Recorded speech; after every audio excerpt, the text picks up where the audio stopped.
नमस्कार। आज हम भारतीय संसद की एक बहुत ही पावरफुल प्रक्रिया के बारे में बात करने वाले हैं, स्थगन प्रस्ताव। ये हमारे डेमोक्रेटिक सिस्टम को समझने के लिए तो जरूरी है ही, लेकिन साथ ही सिविल सर्विसेज एग्जाम्स के लिहाज से भी ये बेहद अहम टॉपिक है। जरा सोचिए, देश में कोई बहुत बड़ी घटना हो गई हो और संसद अपने रोज के तय कामकाज में ही लगी रहे। ऐसा तो नहीं हो सकता है ना? तो फिर वो कौन सा टूल है जो संसद का ध्यान फौरन उस बड़े मुद्दे की तरफ खींच सकता है? बस यही सवाल हमें सीधे आज के टॉपिक पर लेकर आता है। तो आज हम क्या क्या देखने वाले हैं? सबसे पहले समझेंगे कि ये संसदीय इमरजेंसी ब्रेक आखिर है क्या। फिर देखेंगे कि इसे कब इस्तेमाल किया जा सकता है, इसके नियम क्या हैं, कैसे एक प्रस्ताव बहस में बदलता है, और सबसे जरूरी कि इसका इतना महत्व आखिर है क्यों। ठीक है, तो चलिए शुरू करते हैं। हमारा पहला सेक्शन है संसदीय इमरजेंसी ब्रेक। यहां हम इस खास पावर की बेसिक डेफिनेशन को समझेंगे। तो किताबी भाषा में कहें तो स्थगन प्रस्ताव एक ऐसी प्रक्रिया है जिससे सदन की नॉर्मल कार्यवाही को रोक दिया जाता है, ताकि किसी ऐसे खास मामले पर तुरंत चर्चा हो सके जो निश्चित हो, अर्जेंट हो और पब्लिक इंपॉर्टेंस का हो। अब इस डेफिनेशन को थोड़ा और आसान बनाते हैं। इसको ऐसे समझिए जैसे ये संसद का इमरजेंसी ब्रेक है। जैसे किसी चलती ट्रेन में कोई खतरा दिखने पर इमरजेंसी ब्रेक खींचा जाता है ना, बिल्कुल वैसे ही जब देश पर कोई बड़ा संकट आता है तो संसद में ये प्रस्ताव लाया जाता है, ताकि सारे काम रोककर सिर्फ उसी मुद्दे पर बात हो।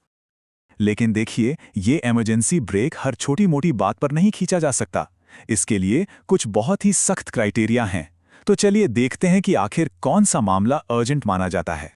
तो यहाँ पर ये 3 पिलर्स हैं जो सबसे जरूरी हैं। स्पीकर किसी भी मोशन को मंजूरी देने से पहले उसे इन 3 कसौटियों पर तौलते हैं।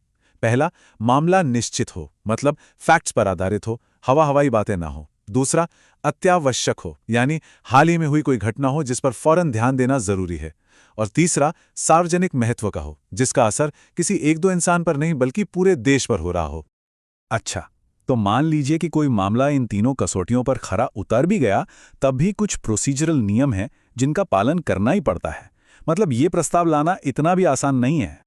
ये नियम ये पक्का करते हैं कि इस पावरफुल टूल का गलत इस्तेमाल ना हो। जैसे इसके जरिए किसी सदस्य के विशेषाधिकार का सवाल नहीं उठाया जा सकता, या किसी ऐसे मुद्दे पर दोबारा बहस नहीं हो सकती जिस पर उसी सेशन में बात हो चुकी हो। और सबसे जरूरी बात, मामला कोर्ट में पेंडिंग ना हो और उसका सीधा ताल्लुक केंद्र सरकार की जिम्मेदारी से होना चाहिए। और फिर आता है एक मैजिक नंबर, 50। ये संख्या बहुत जरूरी है। किसी भी स्थगन प्रस्ताव को मंजूरी दिलवाने के लिए कम से कम 50 सदस्यों का सपोर्ट चाहिए।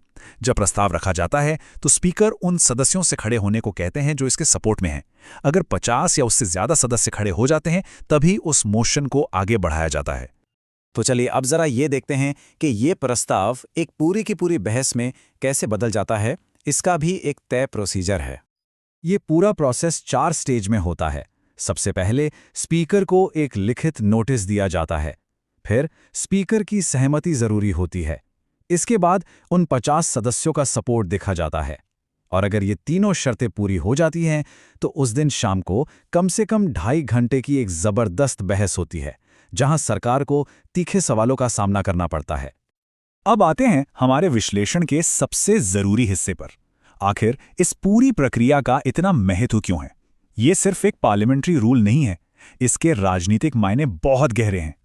तो सबसे जरूरी बात यह है, ये विपक्ष के हाथ में एक ऐसा ब्रह्मास्त्र है जिससे वो सरकार को किसी बड़े और जरूरी मुद्दे पर फौरन जवाब देने के लिए मजबूर कर सकता है।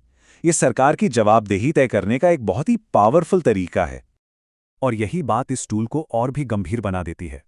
अगर बहस के बाद ये प्रस्ताव सदन में पास हो जाए तो इसे सरकार की निंदा यानी सेंसर ऑफ द गवर्नमेंट माना जाता है। हालांकि इससे सरकार गिरती तो नहीं, लेकिन ये एक बहुत बड़ा पॉलिटिकल और नैतिक झटका होता है। तो इस पूरी चर्चा से क्या बातें निकल कर आती हैं? पहली, ये सिर्फ एक प्रक्रिया नहीं बल्कि जवाबदेही का एक टूल है। दूसरी, ये अर्जेंट नेशनल इश्यूज पर सरकार का ध्यान खींचता है। तीसरी, इसका पास होना सरकार की कड़ी निंदा माना जाता है। और चौथी, ये विपक्ष के लिए सरकार पर कंट्रोल रखने का एक बहुत जरूरी हथियार है।